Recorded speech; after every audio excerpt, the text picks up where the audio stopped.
Assalamualaikum warahmatullahi wabarakatuh. Nama saya Dinda Mareta Syanarianti dari kelas 12 IPS 1.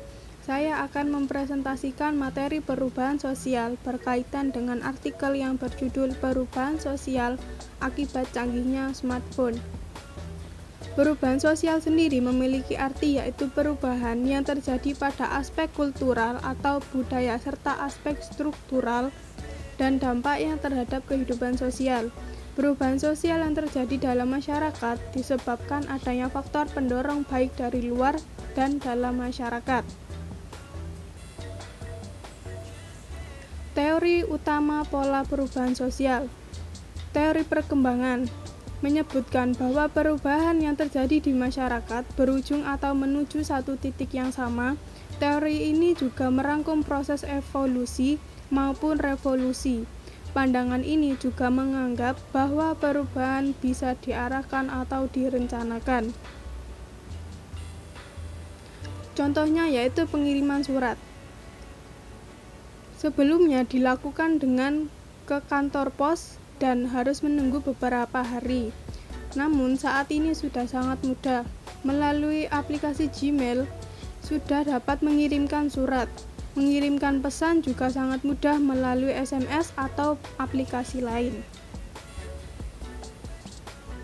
Teori-teori modern mengenai perubahan sosial. Teori modernisasi menjelaskan tentang proses transformasi dari masyarakat tradisional atau terbelakang ke masyarakat modern.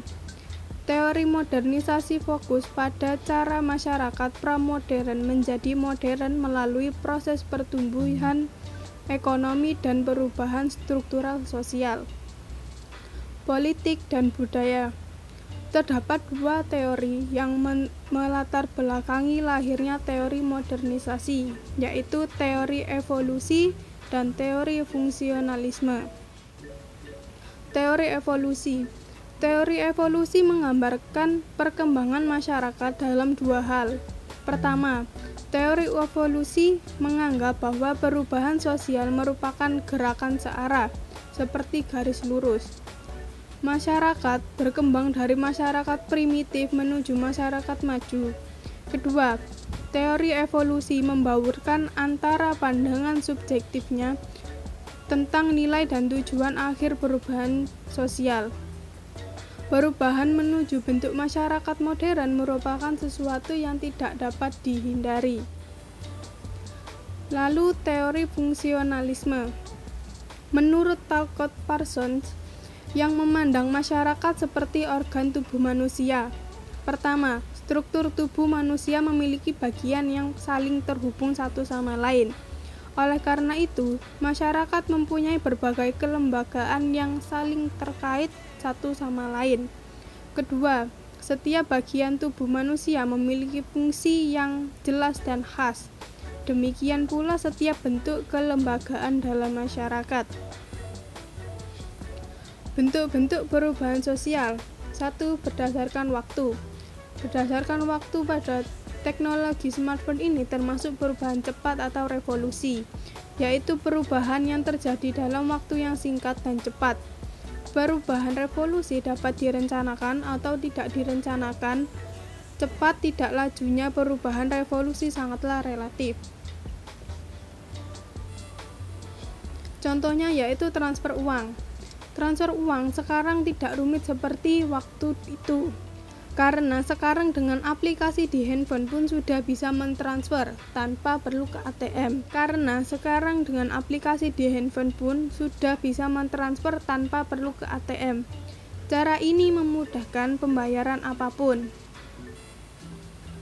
Berdasarkan intensitas, yaitu perubahan besar. Perubahan besar adalah perubahan yang dampaknya sangat dirasakan oleh masyarakat luas dan berpengaruh bagi kehidupan sosial. Perubahan sosial dapat berupa sikap perilaku, norma sosial, dan kelompok. Contohnya penemuan internet dan komputer. Penemuan internet dan komputer yang mengubah cara berkomunikasi secara besar. Karena dengan internet kita dapat mengakses apapun, Komunikasi pun bisa dilakukan tanpa bertemu. Apalagi sekarang sudah bisa telepon sambil menatap muka di layar. Dengan adanya ini sangat memudahkan pengguna. Seperti saat ini, adanya daring memanfaatkan teknologi dan internet mudah tanpa harus ke sekolah di masa pandemi ini. 3. Berdasarkan penyebab. Perubahan yang dikehendaki atau direncanakan, yaitu perubahan yang sudah direncanakan terlebih dahulu untuk tujuan tertentu oleh pihak-pihak yang hendak mengadakan perubahan dalam masyarakat. Pihak-pihak yang ingin melakukan perubahan ini disebut agen perubahan. Contohnya yaitu penggunaan e-library di berbagai universitas. Penggunaan e-library di berbagai universitas untuk memudahkan para mahasiswa mengakses referensi yang dibutuhkan tanpa harus mengunjungi perpustakaan secara langsung. E-library adalah perpustakaan digital yang berisi kumpulan artikel-artikel dan laporan. E-library memudahkan untuk penelitian. Jika ke perpus akan menyita waktu yang lama karena harus mencari satu persatu. Faktor pendorong perubahan sosial. Yang pertama, sistem pendidikan formal lebih maju. Karena dengan mengikuti pendidikan di sekolah, seorang individu mempelajari suatu nilai-nilai tertentu yang dapat membuka pikirannya dalam menerima hal-hal baru. 2. Orientasi ke masa depan. Artinya punya visi untuk mewujudkan masa depan yang lebih baik. Lapisan masyarakat yang terbuka, karena memungkinkan orang untuk bermobilitas sosial secara vertikal. Yang keempat, adanya penemuan baru. Dengan adanya penemuan baru, mendorong setiap individu untuk lebih berinovasi untuk menghasilkan sesuatu yang lebih baru. Selain itu, penemuan baru juga dapat mempengaruhi proses sosial budaya seperti dalam perilaku masyarakat itu sendiri. Kelima, ketidakpuasan terhadap kondisi yang ada. Karena selalu merasa kurang, padahal yang ada pun sudah lebih dari cukup.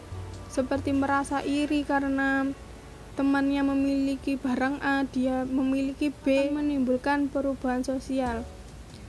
Lalu yang ketujuh, perubahan standar hidup. Perubahan standar hidup adalah kenaikan penghasilan tidak menaikkan status secara otomatis, melainkan akan merefleksikan suatu standar hidup yang lebih tinggi. Ini akan mempengaruhi peningkatan status. Lalu faktor-faktor penghambat perubahan sosial. Kurangnya hubungan atau interaksi dengan masyarakat lain.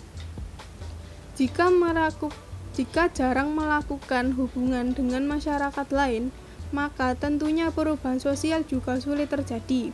Kedua, adanya rasa khawatir terhadap integrasi masyarakat. Hal ini dikarenakan masyarakat tersebut beranggapan bahwa perubahan dapat menggoyahkan integrasi dalam masyarakat. Ketiga, prasangka terhadap hal baru. Ketika ada hal baru yang datang, ada sebuah kekhawatiran dari berbagai masyarakat. Jika merasakan hal tersebut, sebagian masyarakat akan mempengaruhi kelompok lain untuk tidak menerima perubahan tersebut. Keempat, perkembangan ilmu pengetahuan yang terlambat. Terjadi karena pergaulan masyarakat yang terbatas. Yang kelima, hakikat hidup manusia. Jika hambatan di suatu masyarakat lebih besar dibandingkan dengan dorongan perubahan, maka perubahan sulit untuk terjadi. Yang terakhir, kuatnya adat istiadat daerah. Karena adat istiadat dalam masyarakat tidak akan berubah ketika suatu saat timbul krisis adat dan kebiasaan. Sekian video dari saya. Bila ada salah kata atau salah pemahaman saya, mohon dimaklumi. Terima kasih. Wassalamualaikum warahmatullahi wabarakatuh.